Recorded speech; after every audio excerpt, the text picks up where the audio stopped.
จริงว่าเรื่องตุยกระตุยกระดกกระเดียโอ้ยสีปากกูคือจืดคือจ้างแต่ประสบว่ามึงเอาสีสมมาทางเจ็บคอบ่าวดูด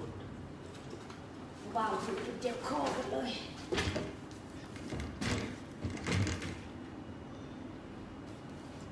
เบิ้งมีทาลิปสติกก็ได้เอาสีส้มแบบพี่เคี้ยวแต่ระเบิดก็ได้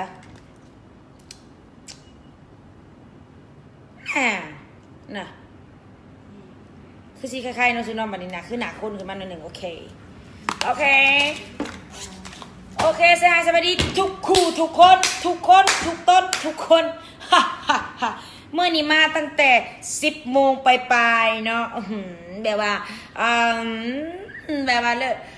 เป็นยังจึงมาแต่เศร้าแล้วคนสวยเลยเจนางแม่งมาแต่เศร้ากระดอกกระเดียเนาะกูเก็บกดแต่เมื่อวานนี้อันกูอยากไล่สดนะสู้นั่นสินะเอาผู้ใดกับว่าอะไรก็กดไลค์ก็แชร์หน่อยเด้อนะนอกหน้าที่มาเลยเด้อแต่ยังปรับโตยังบ่ทันได้เถื่อยังเยาอยู่มันไปนอนก่อนให้เราสบายดีเจนางคนงามเจ้าสบายดีคุณน้องลินดาคนสวยสบายดีเจ้าทุกคนสบายดีทุกคนเนาะผู้ใดเข้ามาในคลิปนี้มื้อนี้เนาะ เจ้าบ่ผิดหวังเพราะว่าที่เจ้าสิมาเห็นข่อยมื้อนี้เจ้าบ่ผิดหวังเพราะว่าเป็นหยังข่อยสิมาเว้าเรื่องอีกแล้วนะสินะเฮาหมักเสือกเรื่องสะบ้านเจ้าก็ต้องเข้าใจว่าคนมันหมักเสือกเขาก็ต้องแบบเสือกให้ถึงที่สุดสไปเอาเป็นกำลังใจให้ด้วยเนาะมื้อนี้เฮาสิมาเปิดประเด็นด้วยเรื่อง เดี๋ยวกูพิมพ์ไปเนาะเดี๋ยวซุ้มเจ้าสิถามมาด้วยเรื่องอีกจ้ะเรื่องบัณฑิตจบใหม่บ่มีเวียกเหตุงานทำและกับบัณฑิตจบใหม่อยากเข้าเหตุเวียกจะต้องได้ซื้อจ้างโอเคมื้อนี้เฮาสิเปิดประเด็นด้วยเรื่องนี้เพราะหยังมื้อวานนี่เนาะ ข่อยบอกแล้วมันบ่มีแต่ข่อยคนเดียวที่สงสัยข่อยบอกแล้วว่าบ่มีแต่ข่อยผู้เดียวที่สงสัยเนาะก็คือมีหลายคนสงสัยจังละกันเป็นอีหยังเดียวเนี่ยมันเป็นอีหยังเนาะเฮียนจบมากกับจบพอแห้งเลยเสียเงินเสียคำพอสิตายแล้วเนาะแต่พี่กระถามแล้วถามอีกกาลเกตอยู่ในห้างนี่เลยเนาะถามอีกกาลเกตอยู่ในห้างนี่เลยเนาะก็เปิดประเด็นด้วยเรื่องน้องมุ้ยบอกค่อยอ่านถือบอกเนาะน้องมุ้ยเนาะหรือบอกที่จังไดนี่แล้วเนาะซึ่งเราได้โพสต์ประมาณวันจันทร์ตอน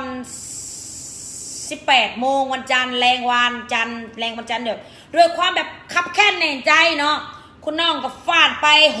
6,500 ไลค์เนาะคุณน้องก็ฟาดไป 6,500 ไลค์แล้วแถมยังแซ่อีก 8,900 แซ่เนาะสิเนาะเลยกักกว่าจุดและยังมีคอมเมนต์ตามมา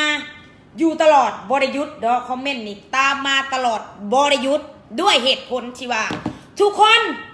เจอคือกันหมดและค่อยก็อยากขอบอกเลยว่าเบิ่งแล้วเนฟังแล้วเนเนาะน้องเปิดประเด็นมาแบบสุภาพสละเกินเนาะคันแบบเจนางนี่สวกใส่แตกเลยเนาะแต่คุณน้องแบบเข้ามาแบบเนาะก็ขอสบายดีเนาะพี่น้องทุกคนว่าซั่นได้ก็ว่าด้วยเรื่องอีหยังน้องเนาะฝากน้องไปเฮ็ดเวียกเหตุการณ์เนาะฝากน้องไปเฮ็ดเวียกเหตุการณ์เป็นหยังน้องเฮียนจบมาแล้วก็2-3 ปีก็บ่มีเวียกเฮ็ดว่าซั่นเด้แล้วก็เปิดประเด็นมาเจ๊กูตั้งใจฟังให้มึงเรื่องอีหยังกันเดี๋ยวนี้เลยความแบบว่าอยากฟังและตามที่คอยฟังไปเนาะแล้วเราก็มีหลักฐานนะเนาะบ่ได้ว่าเอาซื่อๆเด้อมีหลักฐานมีคลิปเสียงนะเดี๋ยวสิเว้าเรื่องคลิปเสียงเดี๋ยวกูเว้าเรื่องเล่าซะก่อนต่อไปจังมาเว้าเรื่องคลิปเสียงเว้าเรื่องอันอีน้องมุ้ยนี่ซะก่อนแม่บ่น้องมุ้ยคันสิแม่นอ่านสื่อแล้วถือเด้อคันกูอ่านผิดก็ขอโทษนำเนาะน้องมุ้ยลิดอีกอย่างชุมเจ้าคิดเบิ่งคอมเมนต์นี่ตามมาบริยุทธ์นี่แม้กระทั่งวิดีโอจบไปแล้วแต่คอมเมนต์ก็ยังตุ้งอยู่เพราะว่าเราเว้าได้โดนใจประชาชนคนธรรมดาหลายกว่า 80% ของประเทศย้อนหยังเนาะต่อจากคุณน้องยังก็มื้อก่อนนะน้องยังก็อยู่สะพายน่ะน้องสาวสะพายซื้อได้ก็ลูกหลาน้องยังก็น้องสาวสะพายเฮาน่ะเดี๋ยวเบิ่งขึ้นก่อนเด้อ อุกใจได้น้องไล่ล่าเนาะต่อจากน้องไล่ล่ากับมาหาน้องมุยสะกอนเนาะตอนนี้เนาะเฮาสิเว้าไปเธอละเรื่องเว้าได้เดืองพร้อมกันกูสิดงโอเคเนาะน้องสาวสะพายเฮาบัดนั่งตัวแตดยอกับบริคายฉินเนาะอันนั้นก็ได้มาน้องคนนี้แบบว่าทรงน้องเฮียนจบนี่ก็3-4 ปีน้องก็บริเข้าเฮ็ดเวียกว่าสั่นอันนี้เราเว้ากูสอนเราเว้าในคลิปวิดีโอเราเด้อวงเล็บเล่าเว้าแนวนั้นเล่าเว้าว่าน้องไหนเฮียนจบมากกูก็ว่าน้องโง่น้องจ้าหาสมัครเวียกสมัครงานอยู่ไสเขาก็บ่ฮับเราเอาว่าซั่นเด้ฟังไปแล้วด้วยความที่แบบเนาะ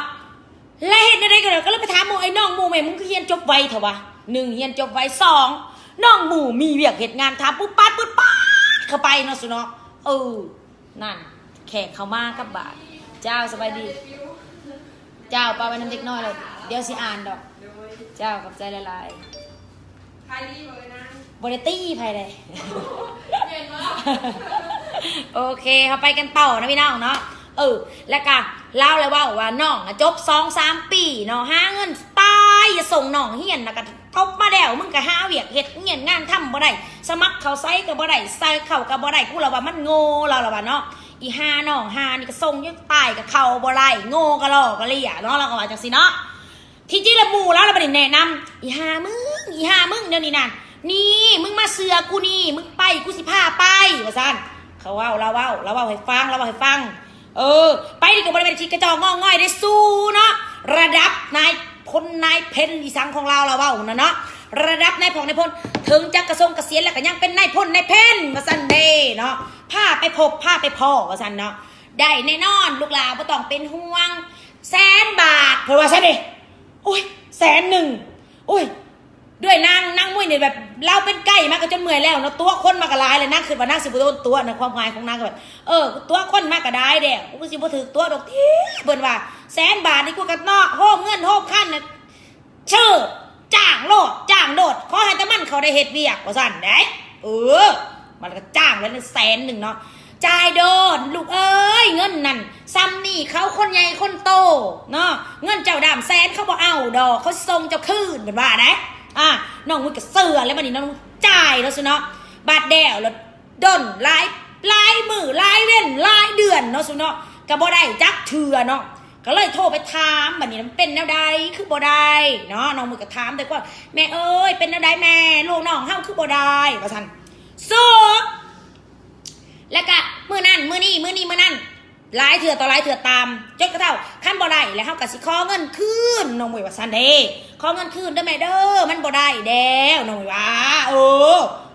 บาทที่ไหนน่ะได้สุบัดนี้หาโซนางเจ้าลูกหลานก็เว้าไปเงินคืนเท่าไหร่เพิ่นว่าได้สูตามวิดีโอที่มันตามเสียงวิดีโอที่น้องมวยแล้วเปิดให้ฟังเนาะข่อยก็เว้าตามเสียงนั่นเด้ออันนี้เป็นการสาธิตเบื้องต้นกรุณาเข้าใจเนาะนี่คือการสาธิตเบื้องต้นเพิ่นได้ว่าได้สู้ได้น้องลูกหลานเพิ่นว่าได้การสมัครเขาเฮ็ดเวียกในการเนาะหลายคนไปสัมภาษณ์บ่ได้มีแต่น้องเจ้ามันก็ได้คนมันก็ต้องแบบว่าใส่ความเฮงความช่วยมันก็คือการนำขาขายน้ำดินไผ่นั่นแหละลูกก็คือการนำสื่อเด้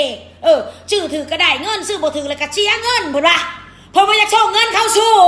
มันหนาปะก็ตีนยุ่มหนาใช่ปะได้ยินในคลิปวิดีโอเนาะแม่คือว่าเนี่ยนานน้องแล้วว่ะมันบ่ได้ก็ส่งเงินดูขึ้นกว่าทางตัวเนาะลูกหลานมันก็บ่ได้ลูกหลานมันก็บ่ได้มีแต่เจ้ามันก็ได้คนเนาะไปสมัครเนาะคนเฮาก็เป็นร้อยเป็นพันมันบ่ได้มีแต่น้องเจ้าคนเดียวมันบ่ได้แต่เฮ็ดแนวใดเงิน100,000เงินเขา2-3 แสน3-4 ปีก็ยังบ่ได้เขาเฮ็ดเวียกก็ยังบ่ได้เพิ่นว่าซั่นได้สู้ไปติดตามได้เด้อสู่ใน Facebook คนผู้ใดเนาะ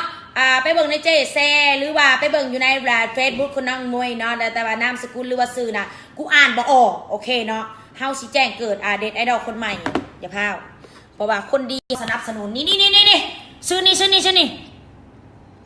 มวยหรือมุยอ่านบ่ออกเนาะอาจจะเป็นมวยหรือว่าอาจจะเป็นไหมขอโทษเด้อขนาดผิดเนาะลิทที่อีหยังจักอย่างนี่แหละอ่านบ่ออกเนาะขอโทษหลายๆขอโทษเด้อที่อ่านซื้อน้องผิดโอเคเนาะ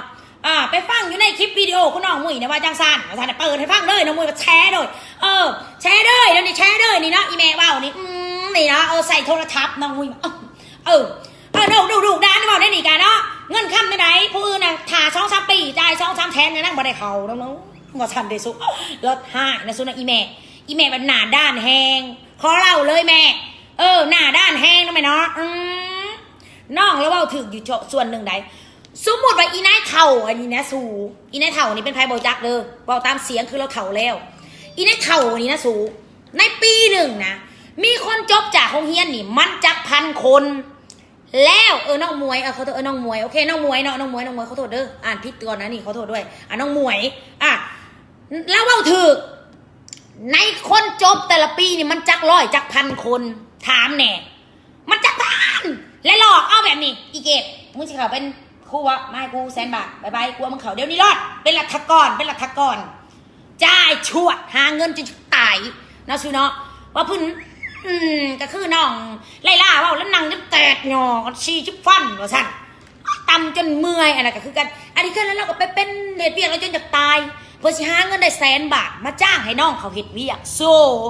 พัดาบ่อยากส่งเงินเราคืนอีกความมามันหนาว่าปานลินก็คือการนำลินไพ่ก็คือการนำซื้อเลขว่าซื้อถือกับถึกซื้อบ่ถึกแล้วก็ทิมว่า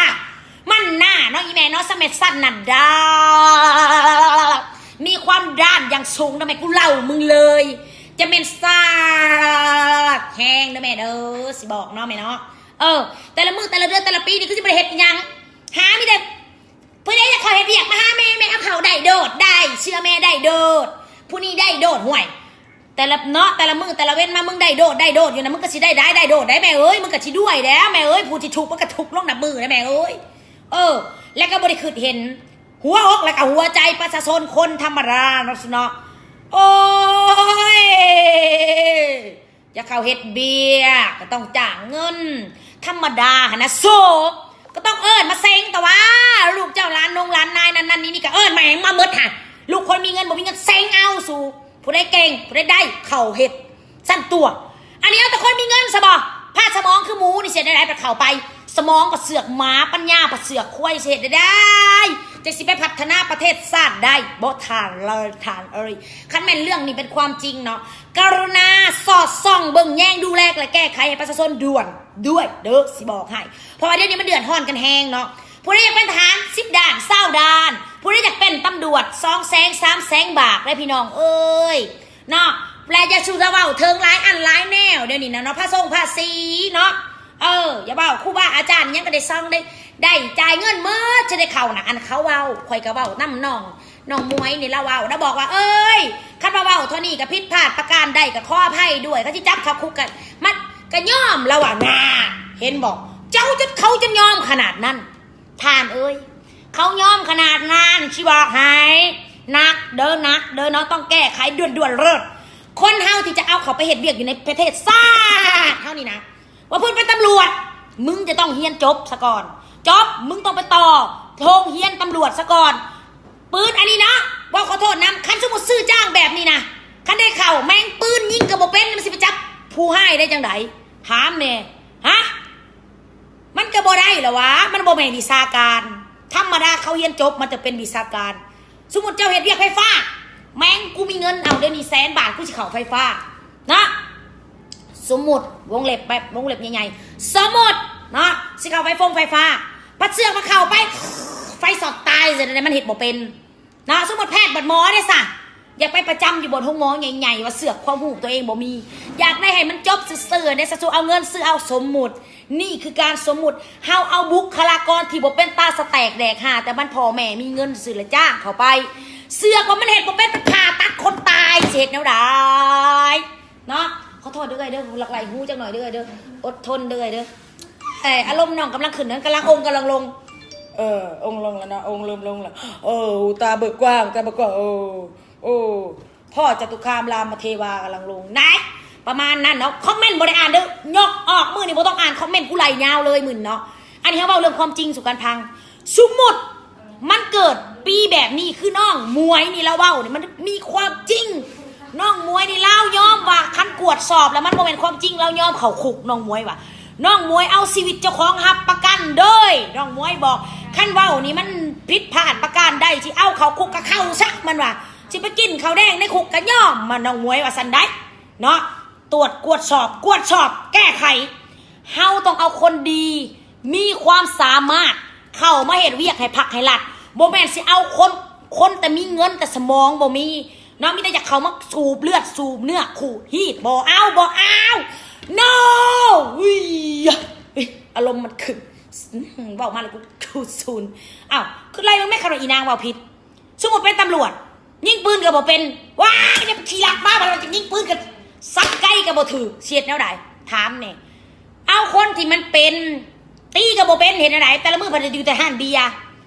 มึงหยกกูหยกอยู่ห้านเบียร์เป็นสมบัติพี่น้องบ่เอาเนาะสมมุติพ่อสอบภาษีกระจกไปสั่งมาเนาะสิอีหยังก็แล้วแต่ละคนที่จะเข้าเฮ็ดเวียกแต่ละฝ่ายจบอีหยังเฮาต้องเว้ากันไปแบบนั้นเลิศผู้ที่เป็นตำรวจมึงต้องเรียนโรงเรียนตำรวจมึงต้องจบโรงเรียนตำรวจแล้วเอามาแข่งกันบักฮาอีหาได้เก่งเอาบักฮาอีหาได้บ่เก่งไรนี้บ่เอาเนาะเอาแบบนั้นเงินเดือนแม่งให้สูงๆรอดท่านไหนเอาให้มันกูบ่มีการซื้อจ้างเขาบักฮาอีหาได้เฮ็ดมีการซื้อจ้างเขาไล่มันออกวุ่นวาย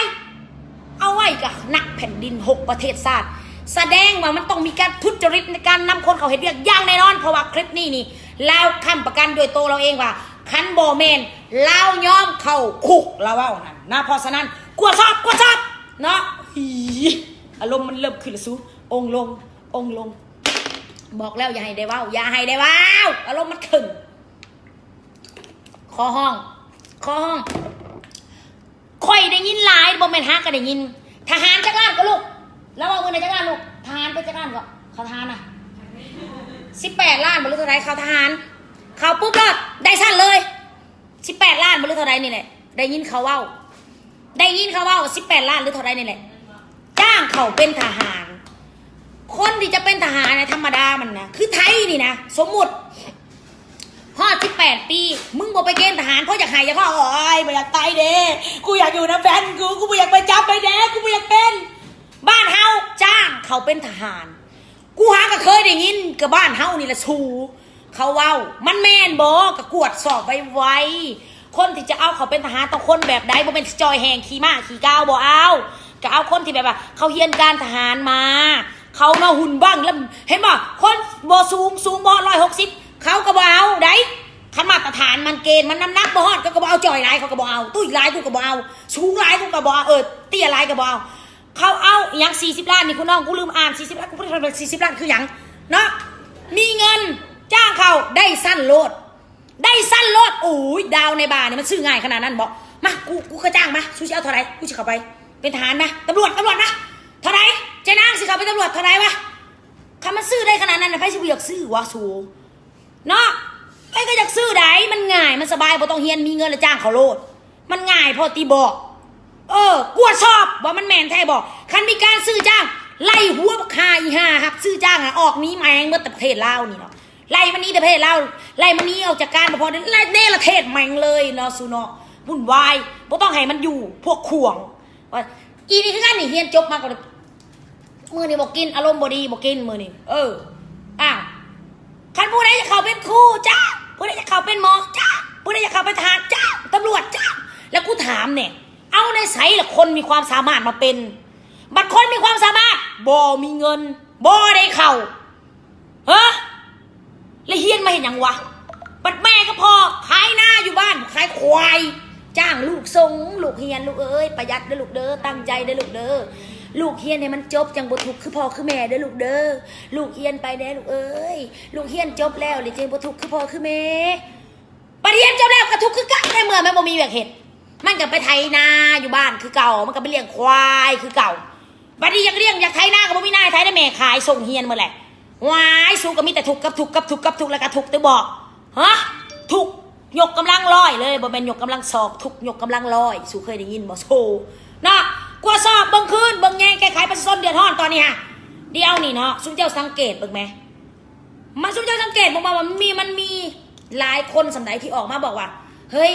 ตัวนั้นน่าจะแบบนั้นบอกนี่บอกฟังแน่จะสู้อัดเอาแต่ฉันบอกใช้หูเกิดเป็นมือมาหน่อยมึงคันเขียวเลยช่วยเนาะอันการเล่านี่ก็เป็นการสมุดเด้อกวงเหล็กไปพ่อแบบเป็นการสมุดคันมันมีคนแบบนั้น การุณาไล่มันออกแล้วเอาคนที่มีความสามารถเข้าไปเฮ็ดเด้อประมาณนั้นเบิ่งกูอ่านคอมเมนต์แป๊บนึงโจนได้ยินเสียงจังคอมเมนต์อ่านแล้วมันคัดเด้ออ่านแล้วมันคัดบ่แม่นตั้งเว้าคิดเบิ่งคันสมมุติคนเรียนเก่งเขาตั้งใจเรียนเขาจะตั้งใจเรียนมันมีความหมายให้ยิ้มแหมเนี่ยในเมื่อออกมามันก็บ่ได้เฮ็ดเวียกถูกบ่เพราะฉะนั้นคนจึงบ่อยากเรียนอันนี้คือการที่ขอยกตัวอย่างมือก่อนนะว่าคนที่กำลังอยากเขาได้ไปเรียนอยู่ต่างประเทศแล้วเป็นยังเขาจะบ่อยากมาเฮ็ดเวียกอยู่ลาว1จบมาก็บ่ได้มีความหมายเจ้าบ่มีเส้นบ่มีสายเจ้าก็บ่ได้เข้าเจ้าบ่มีเงินจ้างเจ้าก็บ่ได้เข้าคันว่าโอ้ยผู้นั้นลูกผู้นั้นหลานผู้นี้โอ้ยทานนั่นทานนี่ใครล่ะว่าได้เข้าโลดปุ๊บปัดโลดเนาะคอมเมนต์ได้เข้าโลดเอาแบบความสามารถเนี่ยวะตั้งแม่มันสักเดินบ้านน่ะคนมาเซ็งถ้ามันลายมาบอกได้สิเซ็งเขาอย่างเดียวนี่ตำรวจบอกตั้งโต๊ะเดินบ้านโลดมันจังกวงไพ่เก่งเซ็งได้เซ็งอันวีซ่ายังบ่พอนี่เรื่องบุญนี่เอาบู้น้ำยิงปืนขี่ม้ายิงธนูแมงเอามาทุกอย่างโลดเนาะเลี้ยงม้าไล่ม้าไปในโลดเอามันขบเอาแบบขี่ลักม้าแบบมึงไล่ทันโลดอันนี้ว่าขี่ลักเตะขาตัดมาลบแอบตึงตายมาได้สู่คนมันบ่ได้เฮียนแม่นบอกคนมวยเฮียนกับมวยวัดนั้นบริคือกันใดสิบอกให้ได้บ่ว่าสิบักก็บักคอเป็นตำรวจมันบริคือได้เอ้ยบ่ว่าสิมีเงิน300,000เป็นตำรวจได้โลดสั้นแล้วบ่ได้เฮียนโอ้ยแล้วเขาสิอยากเฮียนเนี่ยไปสั่งถามแม่เขาก็บ่อยากเฮียนแล้วเขาก็จะไปซื้อเอาเลยเนาะโอ้ยแม่กูมีเงินเว้ยมื้อนี้เว้ยกูเมาตลอดเลยคืนนี้ก็ไปกินเบียร์เว้ยแต่แม่กูมีเงินเว้ยจ้างเขา300,000ฉันบอกเสี่ยวคนแบบนี้บอกเขามาเห็นเวียกบ่เอาบ่ให้เขาเอาไปละโลดเนาะว่าอะไรกูเนาะแต่สำหรับชุมเจ้าคิดบอกไอ้คนที่บ่ดีนี่มันมีแบบนี้เลยมันไปบดบังเมิดคนที่มันดีคนที่มันตั้งใจอีหลีนี่นะคนที่มันเฮียนมาเพื่อเฉพาะฝ่ายนี่นะมันไปบดบังเมิดแต่พวกที่เฮียนมานี่นะพวกที่อยากเป็นนี่นะมันก็บ่ได้เป็นย้อนมันบ่มีเงินมันบ่มีเส้นมันบ่มีอีหยังที่จะดึงมันเข้ามันก็เลยบ่ได้เป็นก็กลับไปเลยให้นาเลี้ยงควายอยู่บ้านสู้คิดเบิ่งนะนี่แหละน้องแล้วเว้ากระถือความเล่าน้องมุ้ยเว้าถึกแล้วน้องไลลาเว้ากระถือเดี๋ยวนี่ประชาชนเฮานี่เขาเว้านี่นะเขาคึดแต่โดนแล้วแต่เขาบ่กล้าเว้าแต่มันสุดขีดสุดเขตของเขาแล้วมันเดือใจแห้งน้องมันจะออกมาเว้าน้องมวยนี่ได้ออก ออกมาเว้าแล้วเดือใจแห้งเดี๋ยวนี้นะน้องมวยบอกว่าคันเว้าซ้ำนี่ผิดพลาดได้ก็จับเขาคุกก็จับโดดว่ะก็คือสิบ่ที่เนาะเพราะว่าบ่มีกฎหมายขอใดว่ะบ่ให้ประชาชนนี่ออกความคิดความเห็นเนาะบ่มีกฎหมายขอใดเนาะบ่ได้โจมตีเนาะเนี่ยอันนี้เป็นการออกความคิดความเห็นเนาะแล้วคือข่อยนั่งเว้าอยู่ข่อยสมมุติเบิ่งปากสมมุติว่ามันหน้าเนาะซิเนาะไล่นี้แมงหมดน่ะพวกควงค่ะเอาแต่พวกดีๆเขาเด้อเนี่ยอีนี่กระจบสั่งคู่นี่อีนี่กระจบนี่บัดชุดไทยมาเฮ็ดเวียกน้ำกู้นี่มันจะไปฮอดใช้บ่มีเฉ็นมีใช้บ่มีเงินนี่มีเงินจ้างเขาเป็นคู่แต่ดนนี่นะมันบ่มีเงินมันอยู่นี่เดี๋ยวมันมีเงินหาน้ำกูได้มันจะสิไปจ้างเป็นคู่ให้มันไปโดด3 ปีมึงก็บ่ได้บรรจุเป็นรัฐกรดอกมึงก็เป็นอาสาอยู่นั่นเดียวมึงไปโดดบ่ได้ชะอ่อนอาสา3 ปีเงินก็บ่ออกเชิญโดดเฮ็ดตีกับหมู่เฮานะได้ถามแน่เรื่องนี้มีไผได้แนมมึงบ่มีป่ะมื้อนี้เปิด Facebook เนาะคันบ่อยากลงพื้นฐานบ่ยากทานทั้งหลายทั้งปวงทุกคนคันบ่อยากลงพื้นฐานบ่ยากเปิด Facebook ฮู้รอดว่าอยู่ห้อมใดบอนใดแจ้ใดมีความเดือดร้อนแนวใดลงไปแก้ไขเนาะมันจังสิรอดคันสั้นมันเริ่มคันแม่นว่าเรื่องที่น้องมวยนี่แล้วเว้านี่มันเป็นความจริงนี่นะประเทศเฮานี่มันกิดเข่านะมือนี่จะหน่อยมันสิเมิดบอนกิดก็บ่มีสิเจ้าเห็นบอกคือบ่งมันกินใบไม้มันกินลงแล้วมันเมิดย้อนหยังย้อนมันได้บุคลากรที่ส้นตีนเขาไปเฮ็ดเวียกเอามันจ้างเขามันบ่ได้มีความสามารถบ้านนี้มันสิเป็นอะไรมันก็พัฒนาบ่ล่ะเอาลองมึงมั้ยลองว่าสมมุติว่าอันนี้เป็นการยกตัวอย่างเด้อสมมุติคือประเทศฮ่องกงหรือว่าสิงคโปร์หรือว่าอเมริกาเอาไทยก็ได้ไม่ต้องเอาไกลเอาไทยเอาไทยก็ได้เวียดนามเอาเวียดนามก็ได้เวียดนามเด้อสมมติเขาอยากเป็นตำรวจ แม่กระทั่งอยากเป็นใจสิขาดเลยเงินกับมีเดี๋ยวนี้พอกูก็รวยนี่ถามว่าซื้อได้บอกซื้อบ่ได้ไดมึงต้องไปเฮียนซะก่อนมึงเฮียนมาแล้วมึงต้องไปเซ็งซะก่อนเนาะเซ็งแล้วมึงต้องบรรจุเขาอยู่ในหน่วยงานที่แบบว่าสมมติว่ามึงเข่าได้มึงแต่ต้องได้บรรจุอยู่หน่วยงานที่แบบว่านั่งโต๊ะซะก่อนมึงบุญมึงบู้มึงเก่งแท้มึงสอบไปว่าลุยแหลกลุยโลดมึงจึงได้ไปอยู่หน่วยสวงหน่วยสวัสดิ์มึงจึงได้ไปอยู่ภายบงภายบู้ได้คันแมนวะมึงบ่มีปัญญาเขาก็บ่ให้มึงเขามึงมีเงินทิมตึ้งสนาเขานี่เงินอยู่เงินเขาก็บ่เอาและเพราะฉะนั้นบุคลากรของบ้านเขามันจังมีคุณภาพเข้าใจเนาะคำว่าคุณภาพแต่นี่ไม่หยังซื้อตามซื้อว้าเข้าไปแล้วผัดว่ายืนอยู่กะอยู่มาแต่ละมือมันมีแต่เมาซ้ำบนน้ำบางคนพนันกันได้มีเงินบางจนอย่างว่าชั่วโมงมีแบบว่าพวกขี้ยาได้สัมันมีเงินแล้วมันซื้อเขาได้สัเสือเอายาไปขายตามขายทหารได้สัขายตำรวจได้สัในคุกได้สัสมมติมันเป็นตำรวจย่ามอยู่ในคุกมันขายในคุกได้สัสมมติมันบดีมันคนบดีแล้วมันไปอยู่มันก็ต้องหาแนวเหตุสมมติว่าแนวนั้นได้สัสิบชิบหายไปวอดทั้งประเทศจะบอถามแน่ฮะเสียเอาแต่ซื้อนี่สิบชิบหายไปวอดทั้งประเทศบอก็ไม่ต้องให้ซื้อต้องกลัวสอบไว้ด่วนเดี๋ยวนี้มันเป็นเรื่องเร่งด่วนมันเป็นเรื่องระดับชาติตอนนี้นะมันเป็นเรื่องระดับชาติน้องมวยเราเว้าแล้วน้องไล่ลาเว้าแล้วลงไวๆโลดแต่งคนลงมาไวๆกวดสอบไวๆโลดเดี๋ยวนี้มันเป็นเรื่องที่ปะละบ่ได้มันบ่แม่นสิบ่เป็นยังรถเพจอดไว้กูบ่ขี่บ่ได้ไหนเนาะบ่ขี่ก็เฮ็ดเวียกบ่ได้มันทำงานบ่ได้มันเฮ็ดเวียกบ่ได้เอาจังซั่นโลดและสิเอ็นแนวไหนถามแน่สิปล่อยมันเป็นจังสิปล่อยเป็นอันนี้ประเทศเฮาอ่ะบ่เบิ่งปากเลิกคันปล่อยเป็นแบบนี้ชิบหายเด้อน้องมวยว่าเมื่อวานนี่กูอยากคานงามๆไปกราบน้องมวยกูตบมือผู้เดียวกูปาขั้นแขวแต่เมื่อวานเนี่ยข้าวข้าไปหับลูกสาวซื่อขับรถกับพ่อขับรถอยากเบิ่งคลิปน้องมวยกับพ่อปันนี่ใส่หูฟังอยากพังเราว่าแนวใดเรามันมีส่วนถือหลายสิเห็นแนวใดสิเขาไปพัฒนาเอาแม่เซ็งเอาผู้ได้แล้วเอาตามนั่นโลดผู้ได้บ่ได้บ่ต้องเอาแม่นของเราเอาถูกต้องที่น้องมวยว่าแบบกูอยากหยกโป้ให้10กูอยากมีจัก10โป้นี่เอาตีนมาหยกนำได้บ่สู้มีแต่โป้มือนี่มันก็ยังหน่อยอยากเอาฮอดโป้ตีนผมมาหยกให้น้องมวยหั่นบ่แม่นตั้งเว้า อันนี้อันนี้ยังเว้าเรื่องจ้างเขาเฮ็ดเวียกเหตุการณ์นะยังมีอีกหลายจ้างเมื่อวานนี่ขี่รถมาอีนายนะว่าดูข่อยว่าเขาเล่าสวรรค์กูลงลิ้นจากพันลูกข่อยแม่แต่จะเข่าเฮ็ดเวียกอยู่โรงงานเฮ็ดทงตีนยังได้จ้างคนหับ50,000ชูมันขนาดนั้นเลยบ่สูมันคือพอดคือโพคือโหดคือหายแต่ชูจะเข่าบ่ได้ต้องจ้างเลยบ่สูฮะต้องจ้างเลยบ่กูจะเข่าใส่ต้องจ้างบ่สูบ่ฮะแต่มันก็สิเป็นแม่นความเข่าได้นี่ใดมันสิแม่นความเขาเว้าได้นี่ใดเพราะว่าหลายคนเว้ามันบ่แม่นแต่คนเดียวคืออย่างเช่นพวกที่มีรถ แล้วอยากขับรถหับส่งพนักงานในโรงงานต้องจ้างให้ผู้หับเนี่ยจังเอารถเขาให้จักแสนก็ว่ากันไปจ้างล้านหนึ่งรถข่อยคอแลนต้องจ้างบ่สุบ่ฮะความโปร่งใสมันบ่มีเลยบ่สักอย่างนึงบ่มีเลยบ่ฮะเห็นเป็นธนาคารนะเห็นบ่ธนาคารน่ะธนาคารการค้าเอาเป็นต้น ธนาคารการค้านี่ เอาค่อยว่าจอจงบางสาขาซะเจ้าหน่อยว่าธนาคารค้ามันสิยกทั้งประเทศบ่อนอื่นในบ่ฮู้ แต่สมมุติสวรรณเขตหรือว่าเซโนหรือว่าตลาดเซโนสมมุติเจ้ากำลังจะเอาเงินไปฝาก1,000 ล้านเราบอกว่าเจ้าต้องถ่าคิวก่อน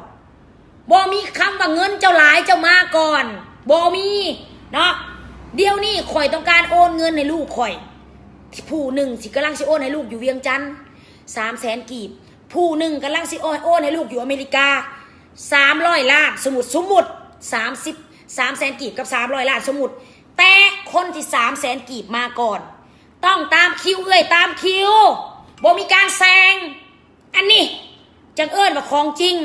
แต่บอลอื่นบอลได้ขอบ่ฮู้แต่ว่าเขาตามคิวเขาก็เฮ็ดได้อีหลีเป๊ะเจ้าสิมีเงินหน่อยหลายเรื่องของเจ้าแต่จะมาตำหลังเจ้าต้องไปตามคิวคำว่าคิวคำว่าระเบียบคือเมื่อก่อนเนี่ยข่อยขั้นแขวแห้งจนเว้าใส่แต่จริงๆคนลาวเนี่ยมันก็บ่แม่นต้องเว้าดอกมันผิดมาตั้งแต่เริ่มต้นแหละมันถึงปลูกฝังมาแบบผิดตั้งแต่เริ่มต้นเลยคือบ่หยัดเยียดคนเป็นระเบียบมันตั้งแต่น้อยๆนะคือข่อยไปแจ้งปึ้มข่อยย่างเข้าไปเนาะข่อยก็วางปึ้มของข่อยมันบ่มีไผฮอดข่อยแล้วเนาะข่อยก็วางปึ้มของข่อยแล้วข่อยก็ยื่นถาเอาปึ้มของข่อยอยู่ในด่าน พรมแดนลาวไทยเฮานี่นะขั้วขามแม่น้ำซองนี่นะข่อยว่างปึ้มข่อยก็ยื่นถามปึ้มข่อยแต่ผู้ที่มาทำหลังยุ่มยิ้มเต็มหมดกูถามแน่คิวอยู่ใส่บ่มีแล้วอ้ายตำรวจตำรวจหักใจดีโพดแต่กระโบปากเป็นตำรวจกูสิบอกว่ากรุณาเรียนคิวเด้ออ้ายเรียนคิวก่อนเด้อยืนเธอละคนเด้อกูถามแน่บัดข่าไปประเทศไทยสู้แซงคิวได้บอกคอยอดบ่ได้แห้งมื้อน่ะหลังจากคอยเอาปึ้มแล้วคอยเลยก็เลยว่าพี่น้องมันซ่าก็ย่อมหมดเจ้าบ่เรียนคิวคำว่าเจ้าเรียนคิวมันก็ไปแต่เฮิงแล้วคอยจนเล่าแบบนี้อีหลีมันโพดมันโพเนาะเฮาตำรวจนี่นะน้อยหนึ่งก็ได้แต่บ่ต้องให้ว่าค่อยๆก็ได้กรุณาเรียนคิวก่อนเด้อเข้าเธอละคนเด้อเนาะเฮาก็โอเคเฮาก็ฮู้แล้วว่าเรียนคิวเข้าเธอละคนจะไปไหมด่านฝั่งไทยสมมุติข่อยกำลังยืนอยู่ละคนทางหลังมายืนปุดปัดเรียนคิวก่อนนะคะไม่ได้นะคะตามคิวค่ะอันนี้ของใครเอาไปก่อนนะคะเรียนคิวค่ะได้เขาไปตามคิวเขาบ่ได้สนว่าเจ้าขี่รถยังมาเล็กซัสแลงกูเซอร์บอแลนด์โรเวอร์เรือผู้หนึ่งขี่รถฮุนไดไปเขาบ่ได้สนเขาสนว่าไผมาก่อนไผมาหลังผู้ใด และบัดนี้ในกรณีฉุกเฉินเขาก็เบิ่งออกอีกว่าในกรณีฉุกเฉินคือคนเจ็บไกลตายเขาสิจงบอดจอดไว้ให้รถคันหนึ่งคือคันรถของหมอไปจอดเลยจอดบอลนะฮะจอดรถแล้วแจ้งปึ้มแจ้งยังนี่นะให้ผู้หนึ่งยืนแจ้งก็ได้เลยรถไปก่อนแล้วก็ได้ย้อนยังเขาคือเห็นคนกำลังจะตายอยู่ในรถแต่บ้านเฮาไปเห็นหนังสือก็ได้สมนุครัวบ่มีอันนั้นบ่มีอันนี้บ่ครบเห็นอะไรบ่ได้ต้องเห็ดก่อนมึงบ่เห็นบ่แค่มึงเห็ดก่อนแล้วคนในรถเนี่ยกำลังตายเห็นอะไรถามแน่ทุกอย่างบ้านเฮามันบ่มีการที่แบบว่าอันนั้นถ้าคอยบอกคอยเชื่อว่ามันพัฒนาไปได้แต่ว่าคอยอยากให้ทุกคนนี่นะแบบว่ากรุณานำดอกช่วยเป็นแบบว่าเขาอีหยังเป็นใจเนี่ยนะเวลาขามไปฝั่งไทยแบบเวลาไปซิ่งหน้าซิ่งหลังกันน่ะบัดเขาด่าพวกเราไม่มีมารยาทไม่มีกฎไม่มีระเบียบบัดเขาเขาด่าเขายกว่าพวกเราเขายกคนทั้งประเทศเขาบ่ได้ด่าแต่เจ้าคันแม่นเจ้าไปเฮ็ดอยู่หันคอยสิบอกให้นะ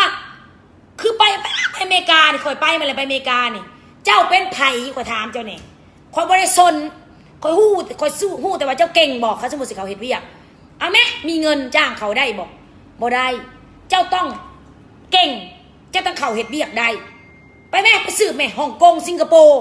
ไปแม่เวียดนามก็ได้ไปจีนไปจีนก็ได้ไปเอาใกล้ๆเขานี่ไม่ต้องเอาไกลเขาบ่มีได้ที่จะแบบมาซื้อจ้างเขาแบบนี้อยู่ไทยเขาก็ได้ยินปัญหานี่เขาก็เคยได้ยินแล้วซื้อเขาเป็นครูซื้อ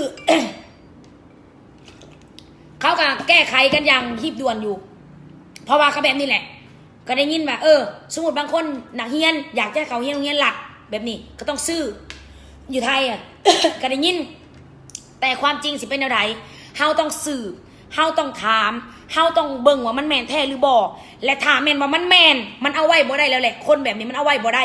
บักฮาอีหาได้เห็ดอยากเป็นเจ้าคุณมุนนายสักยาไล่แมงออกรถสูไล่ออกให้มันแล้วเอาคนที่อยากจะขึ้นไปเป็นนายนะหรือว่าอยากจะไปแทนบอลนะบ่ได้อึดยังหลายอยู่คนมีความสามารถยังอีกหลายบักฮาอีหาได้ที่มันเป็นนายอยู่แล้วมันเห็ดแบบนี้แสดงว่ามันสั่วแสดงว่ามันขวงเพราะฉะนั้นคนแบบนี้บอกควรเอาไว้ไล่ออกแล้วเอาคนที่เขาเก่งและเขามีความดีมีคุณธรรมขึ้นไปเป็นแทนบงเล็บแทนเอา จบไปสำหรับเรื่องน้องหมวยใส่อารมณ์หลายเกินไปคอจนแหบ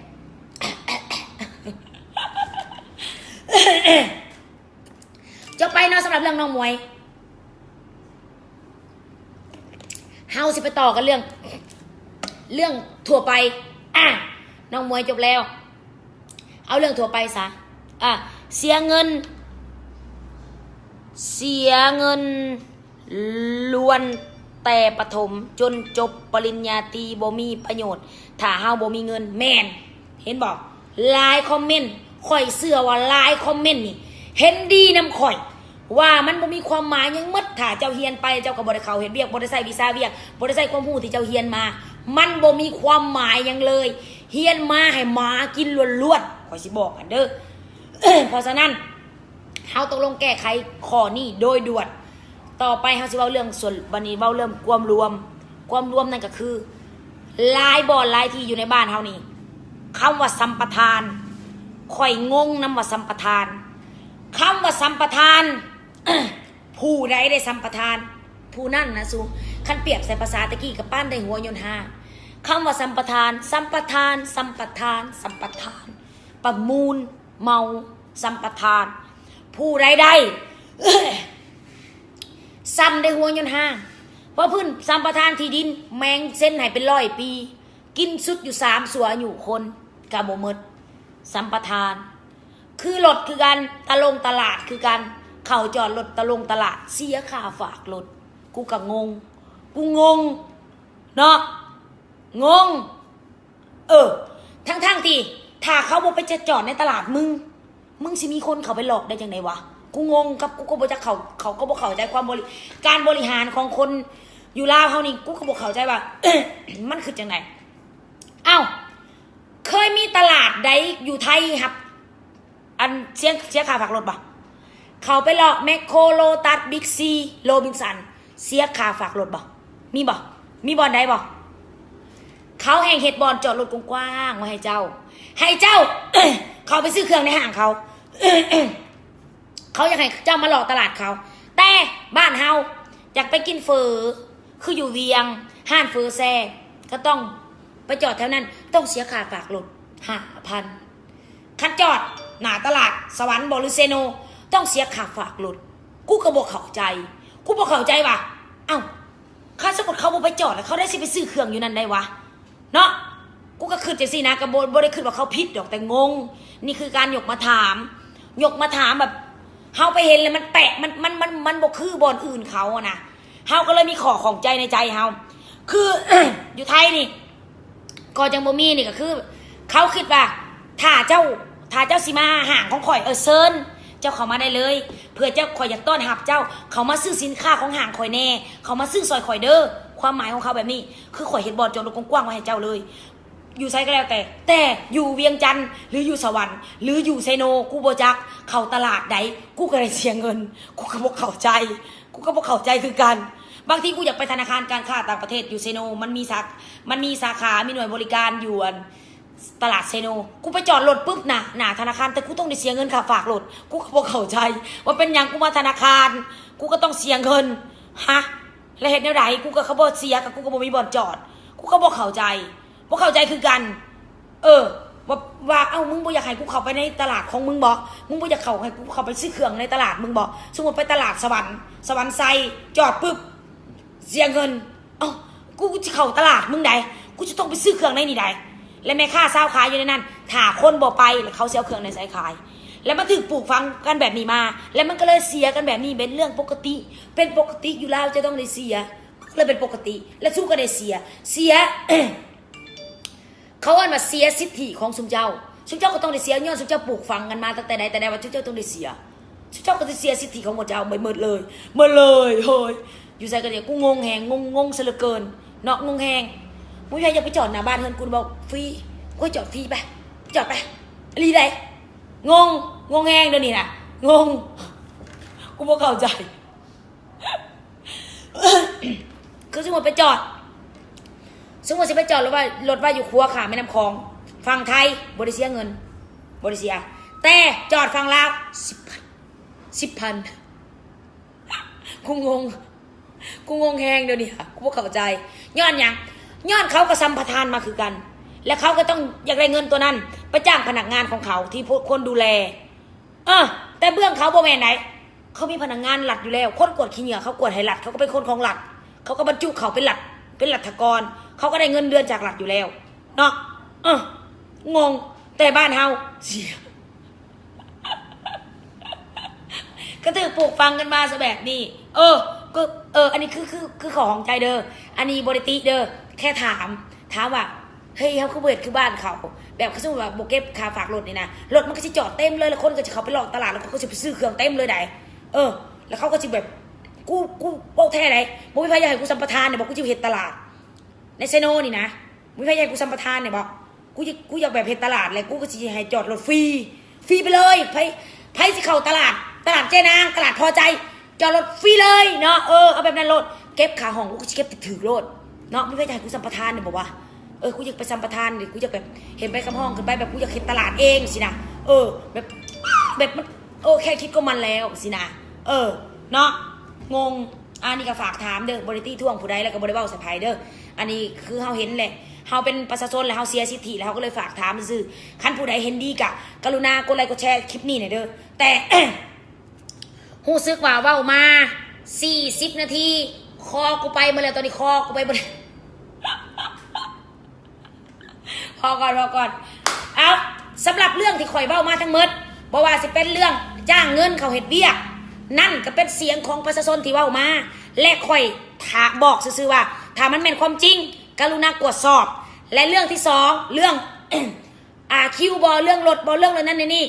คือหรือเรื่องเขาเฮ็ดเวียกหรือเรื่องแบบว่าคนที่บ่เป็นตาเขาเฮ็ดเวียกคือเป็นการสมมุติของข่อยถ้าคลิปนี้โดนใจไผกรุณากดไลค์กดแชร์ด้วยถ้าคลิปนี้ผิดพลาดประการใดก็ขออภัยไว้ณวันนี้ด้วยข่อยก็เว้าตามความคิดของเจ้าของเองถ้าว่าผู้ใดชื่นชมนำเจนางอยากจะเป็นกำลังใจให้กรุณากดไลค์กดแชร์แล้วก็ฝากติดตามน้องมวยในเด้อกับน้องไลลาผู้เล่าที่แบบว่าอยากจะส่องแสงให้เห็นถึงความบกพร่องบางส่วนอยากให้เขาไปให้กำลังใจเราอยากให้เขาไปแบบว่าเรากับเป็นคนที่แบบว่าเอาความจริงมาเว้าแล้วก็แบบอยากให้กำลังใจกันซื่อๆบ่แม่นว่าสิไปสนับสนุนให้ผู้ใดแบบว่าลุกมาฮือขึ้นหรือว่าขาฟันตีกันหรือว่าอยากมาเฮ็ดนั่นเฮ็ดนี่บ่อันนี้คือเฮาแค่อยากให้มันเข้าระบบตามที่แบบว่าเฮาประชาชนคนหนึ่งควรจะมีสิทธิ์ได้ส่วนนั้นก็ฝากไว้เนาะสำหรับผู้ใด หักแพงใจนางกะขอบใจหลายสำหรับคลิปนี้ต้องขอลาไปแล้วพอกันใหม่คลิปหน้าเพราะว่าเสียงหมดแล้วไปกินยามาก่อนแล้วจะสิมาไล่ใหม่สำหรับคลิปนี้ขอลาไปแล้วเด้อพอกันใหม่คลิปหน้าบ๊ายบาย